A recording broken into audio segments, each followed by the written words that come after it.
కాక ఏదైనా ఒక మిరాకిల్ జరిగినప్పుడు అంటే ఆరో ప్రాణమైనటువంటి లక్ష్మీదేవితో కూడుకున్నటువంటి వాగ్దానం సరస్వతి వస్తుంది. ఇప్పుడు మనమే చూడమ్మా, ఈ సమాజంలో మన దగ్గర ఆర్థిక విప్లవం తక్కువ మనం ఏమైనా గుండెలు ఎత్తామా, ఏమైనా మాట చేస్తారా? మన దగ్గర ఆర్థిక విప్లవం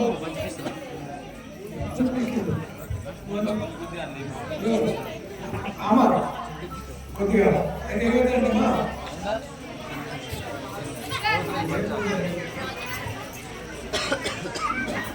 అంటే ఆర్థిక విప్లవం సాధించినప్పుడే మానసిక విప్లవం జరుగుతుంది. అంటే ఉద్రిక్తలు మన దగ్గర కొంచెం అమ్మవారి వల్ల కనకములు అంటే కాసుల వర్షం కురిసిందనుకో, అప్పుడు ఎలా ఉంటుంది మన ముందు, మనం ఎలా ఉంటాం కార్మికంగా.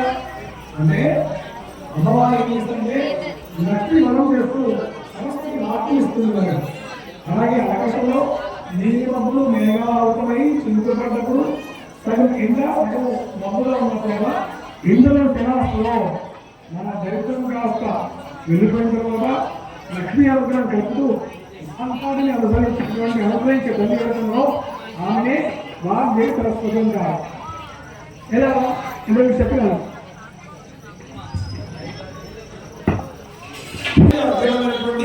శక్తి ప్రసాదిస్తున్నారు సరస్వతి మా నక్షత్ర పేరు గౌరవం దేశం తప్పమ్మా పూర్వ నిర్చర్యండి. ఓం జాతవేదసే సుభవామ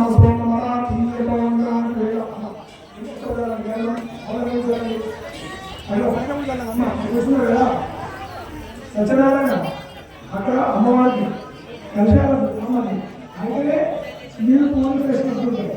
అంతే హిరణ్యవర్ణాం హరిణీం సువర్ధనచతుర్భుజాం ద్రహాం నిరంతరం లక్ష్మీం సహ తామ మనపగామీం నిత్యావిరంజం రామస్వం పురుషానహం అష్టమాద్యాం అష్టనాదా ప్రమోదనీం ప్రియం దేవీ పపే శ్రీమా దేవీ దృష్టాం కాం సమస్తనామిరణ్యపాకారం మహమ్రాజం సప్తపేంద్రే సంగసప్తపయామి అభివస్త్రాసు దేవనుస్మృతః అభిచంద్రవర్తవేనో హిరణ్యః అభిసోమః శ్రీ సరస్వతి దేవీ మహాశక్తి. అమ్మ పుస్తకం పెట్టండి. పూజయామి పూలు పసుపు కుంకుమ వేసి పూలు పెట్టండమ్మా. ఆరుద్రాన్ కుంకుమాన్ శ్రీగంధం సమర్పయామి.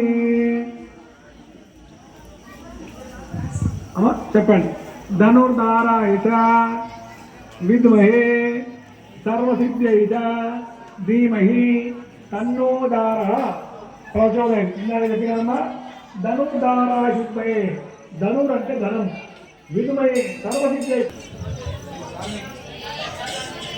అంటే ధనమున్న ప్రతి ఒక్కరు కూడా ఎన్నమైన ధనమైన ప్రతి ఒక్కరు కూడా వదిలేదు. అర్థమైందా? ఇది లోక సత్యం.